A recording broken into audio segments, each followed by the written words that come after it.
Valérie Tabar, bonjour. Bonjour. Vous êtes la représentante de la liste Bretagne d'avenir.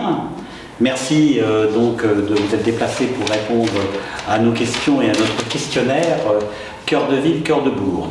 Donc les trois questions porteront sur les sujets suivants: la vision, les moyens et l'action. Alors sur la vision, le territoire breton est constitué d'une grande diversité. Il cohabite villes moyennes, petits bourgs, dont les centres sont souvent en crise, et un grand secteur rural où domine un habitat diffus, mais où les commerces et services de proximité se font rares. Comment, vous et votre liste bien sûr, imaginez-vous le modèle d'aménagement territorial breton pour demain ? Très bien. Alors déjà, c'est rappeler quand même la singularité pour moi et pour notre liste, qui est reconnue de la Bretagne, qui est le maillage, avec le maillage entre villes moyennes, et ça c'est important. C'est une caractéristique de la Bretagne et c'est fragilisé aujourd'hui. C'est fragilisé par le phénomène de métropolisation et on voit de plus en plus un déséquilibre territorial se faire jour entre un triangle très dynamique Rennes, Nantes, Vannes et quid du reste de la Bretagne et notamment du centre-Bretagne. Donc ça c'est important. On voit aussi un déséquilibre de plus en plus fort entre le littoral et en effet la Bretagne intérieure et donc une certaine dévitalisation des bourgs. Il y a eu trop souvent aussi la logique de développement en périphérie, et ça c'est une conviction, c'est qu'on ne peut pas tenir et la périphérie et le centre, et forcément renforcer les centralités, conforter des commerces, des services et de l'habitat, ça veut dire qu'à un moment donné, il faut pouvoir se recentrer sur le centre.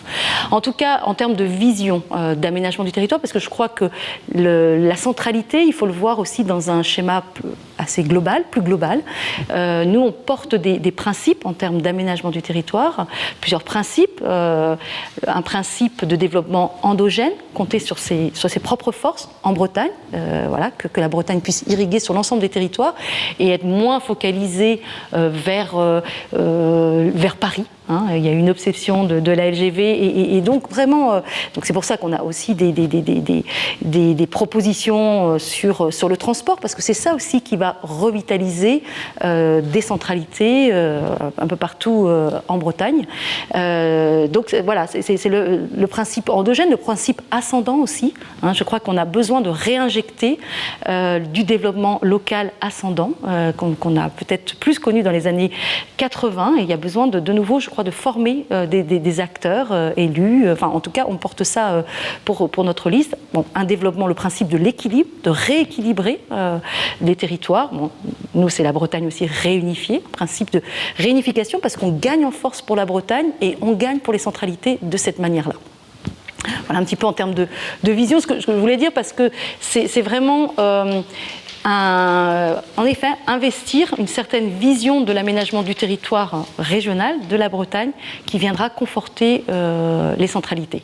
D'accord. Alors, au niveau des moyens, l'État, par la loi Elan de 2018, par l'action de l'Agence nationale de cohésion des territoires et de la région de Bretagne, se sont dotés d'outils de réflexion, de développement pour les centres-bourgs ou les centres-villes. Par exemple, l'établissement foncier de Bretagne, Cœur de ville, Petite Cité de demain. Alors, quel bilan vous faites de ces outils existants ? Sont-ils suffisants ? Sont-ils performants ? Est-ce qu'ils répondent à la revitalisation ? Est-ce qu'il faut en créer d'autres ou en supprimer certains ? Et comment ils peuvent être peut-être plus efficaces, sauf si vous jugez qu'effectivement ils ont obtenu des résultats qui ne sont pas négligeables ? Ce sont des outils et des dispositifs qui vont dans le bon sens, qui sont positifs. Et le travail de l'EPF est remarquable, est formidable. Vraiment. Et voilà, on a gagné en expertise, en expérience pour porter sur la région Bretagne et avec l'appui de la région Bretagne des actions sur les centralités, la revitalisation. Pour autant, ça n'est pas suffisant. Quand on voit toujours l'artificialisation très forte des terres en Bretagne, ça correspond à 9 terrains de foot par jour l'artificialisation des terres en Bretagne. C'est énorme. Et donc, forcément, on est une liste Bretagne d'avenir qui fédère les écologistes, les fédéralistes, où on porte très fort l'enjeu climatique, du réchauffement climatique, et donc la baisse des émissions de gaz à effet de serre, et le fait de préserver aujourd'hui les terres et de stopper l'artificialisation. Donc il faut aller beaucoup plus loin, il faut vraiment porter des changements profonds, et il y a des attentes dans la société de porter ces changements profonds. Moi je crois que, et on le met en avant dans notre programme, ça passe beaucoup par de la formation, de la sensibilisation, notamment des élus, des habitants, parce que tout changement doit être accompagné, il faut sécuriser les évolutions, et il faut les accélérer, mais il faut pouvoir accompagner les acteurs. Alors, comme je vous le disais, dans une vision un peu globale de l'aménagement du territoire, pour nous, ça passe par des mesures. Alors, de la même manière qu'on aborde les centralités, je crois, dans une logique transversale, globale, multithématique, c'est-à-dire il faut aborder la question du logement, mais articuler à la question du commerce et des services, articuler à la question des espaces publics. Ça, c'est très, très important.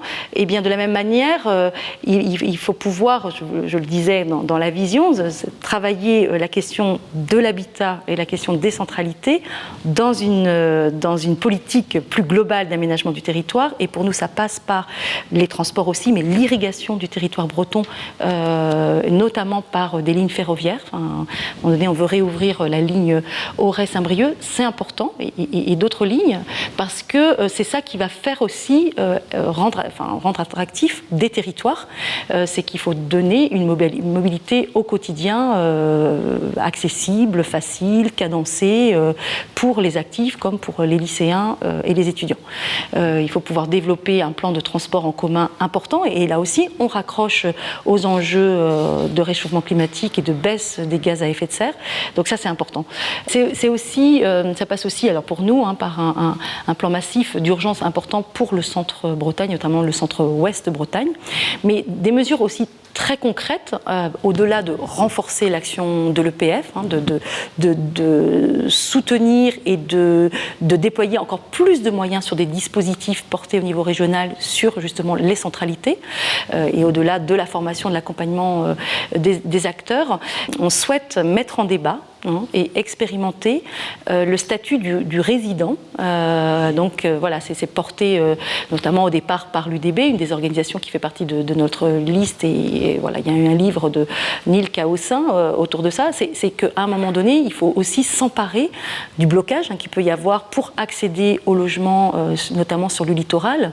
Aujourd'hui, on a des secteurs en Bretagne où plus de 50% de l'habitat, ce sont des résidences secondaires. Donc à un moment donné, il faut pouvoir se dire, et je sais que vous êtes sensible à ça, votre association, c'est qu'à un moment donné, il faut pouvoir se dire comment on rend accessibles ces logements pour des familles modestes, pour des jeunes, comment on fait en sorte que ces territoires sont toujours accessibles. Donc là, c'est de pouvoir mettre en débat avec la société, si nous arrivons en responsabilité, avec la société bretonne et avec des territoires qui seraient volontaires pour pouvoir tester cette mesure qui serait de se dire il faut pouvoir justifier d'1 an de résidence principale pour pouvoir acheter une maison. Alors ça peut paraître étonnant et parce qu'on porte aussi une vision d'une Bretagne accueillante, mais à un moment donné, on sait que dans les 20 ans, on va accueillir plus de 500 000 habitants en plus. Donc, à un moment donné, il faut bien aussi là accélérer, faire des choix forts. Effectivement, qu'il y a des choix politiques qui soient faits. Tout à fait. Il y a des arbitrages à faire. Et qu'à un moment donné, accueillir des habitants qui choisissent une résidence principale, il va falloir pouvoir le faire. Dans cet accueil, on vient un peu à centre-bourg, centre-ville. Il y a des outils, il y a des actions, il y a des expériences, mais il y a quand même une différence de traitement entre des grandes métropoles qui ont l'ingénierie pour faire ça, avec des bureaux d'études qui peuvent mobiliser 10 personnes, et le problème se pose plus pour des petites communautés, des communes qui veulent effectivement se lancer pour revitaliser leur centre-bourg ou le centre-ville pour des petites villes. Comment votre liste appréhende ça, et comment il pourrait y avoir des solutions innovantes qui seraient mises en place pour aider à la constitution de projets, puisqu'aujourd'hui, avec tous les appels d'offres ou autres, c'est quand même d'une grande complexité et d'extra administratif importante. Est-ce que c'est un sujet qui pour vous est important et comment vous voyez sous quel angle d'attaque on pourrait le résoudre? Alors c'est ce que je disais au tout départ dans mon propos, c'est le fait de vraiment en effet investir dans la formation, l'accompagnement des acteurs et notamment des élus.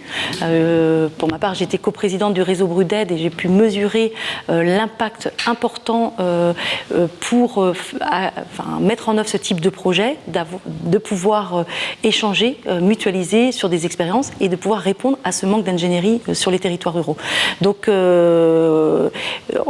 bien sûr, là, on est une liste qui portons très fortement les problématiques majeures et où il faut complètement changer le braquet, accélérer les changements. Donc ça veut dire vraiment mettre des moyens humains, des moyens financiers pour pouvoir accompagner les acteurs et notamment les collectivités et en effet accompagner en termes d'ingénierie pour que ce type de projet qui demande une autre manière de faire, ou souvent des projets où il y a une complexité, il y a une interaction, puisse se faire. D'accord. Alors on va aborder maintenant le dernier point qui est donc l'action. De nombreux Bretons sont attachés à la qualité de vie en maison individuelle et souhaitent ce mode d'habitat. Aujourd'hui, cette volonté se développe principalement en milieu rural, dans les centres-bourgs. Quel habitat pour les centres-villes? Il y a quand même des conceptions différentes qui se télescopent entre faire des tours dans des centres-villes, les densifier, pas les densifier. Est-ce qu'il faut exclure la voiture des centres-villes ou pas? Bon, là-dessus, on l'a vu d'ailleurs à travers différents propos. Et aussi, donc, comment déployer une attractivité, une communication, parce que c'est bien après d'avoir mis en tension tous ces projets, mais après, il faudra effectivement permettre à des populations d'y venir, pour que les centres-villes ne soient pas que des lieux de commerce, de dépôts ou autres, et surtout qu'il y ait une mixité de population pour pas qu'il y ait une monopopulation qui investisse ces lieux. Donc quelles sont vos propositions un peu en la matière pour cette revitalisation un peu des centres-villes, centres-bourgs? Je pense que, forcément, ça passe par des dispositifs régionaux qui réinvestissent sur les centralités. Ce qui est important, c'est justement, donc, en termes d'arbitrage, se dire on ne peut pas tenir, c'est clair, c'est plus possible de tenir et la périphérie et le centre, et qu'à un moment donné, et donc c'est important d'avoir des dispositifs, justement, donc de renforcer ces dispositifs qui amènent à une vision globale et transversale, c'est pas que le logement. Quand j'étais maire, on mettait en avant le fait de dire, plus que des lots à vendre, on a un projet de vivre ensemble. Et ça, c'est important, parce que trop souvent, la logique d'aménagement du territoire, la logique d'aménagement des collectivités a été de le faire un peu en silo. Et puis c'est toutes les limites qui a été faites dans les documents de planification autour des zonages. On a les zonages pour l'habitat, on avait des zonages pour l'économique, alors que l'intérêt, c'est de reporter un projet de vivre ensemble en mixant en fait les différentes fonctions, habitat, économique, circulation. Donc ce qui est important, c'est de faire, pour rendre attractive, c'est justement qu'il y ait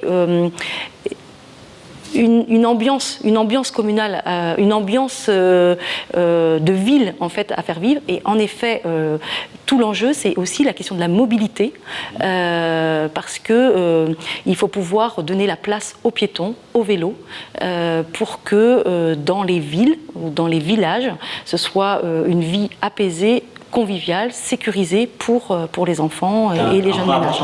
Je crois que vous développez dans votre programme. Oui, ça c'est très important sur la mobilité. Et puis je pense aussi que là, il faut qu'on s'attaque à quelque chose qu'on n'a pas suffisamment attaqué, et donc la région Bretagne doit vraiment soutenir, c'est toutes les opérations aussi de déconstruction, parce qu'il faut pouvoir raisonner à l'îlot, dans les centralités, pas à la maison, là aussi avoir une vision globale, à l'îlot, pour pouvoir rendre attractive une maison de bourg, mais parce qu'à un moment donné, on lui aura donné une possibilité de jardin.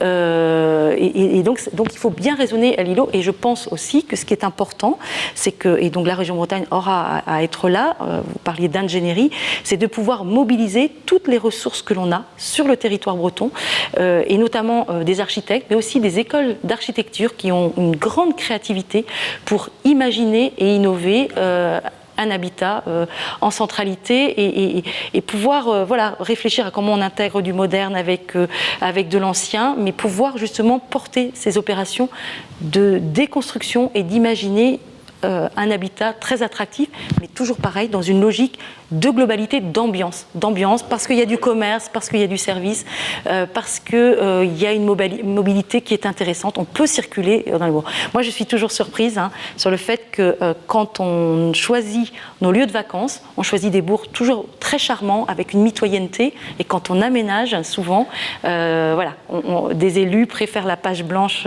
en extension et n'imaginent pas qu'il peut y avoir une attractivité, justement, de maisons et d'un projet de vivre ensemble en centralité.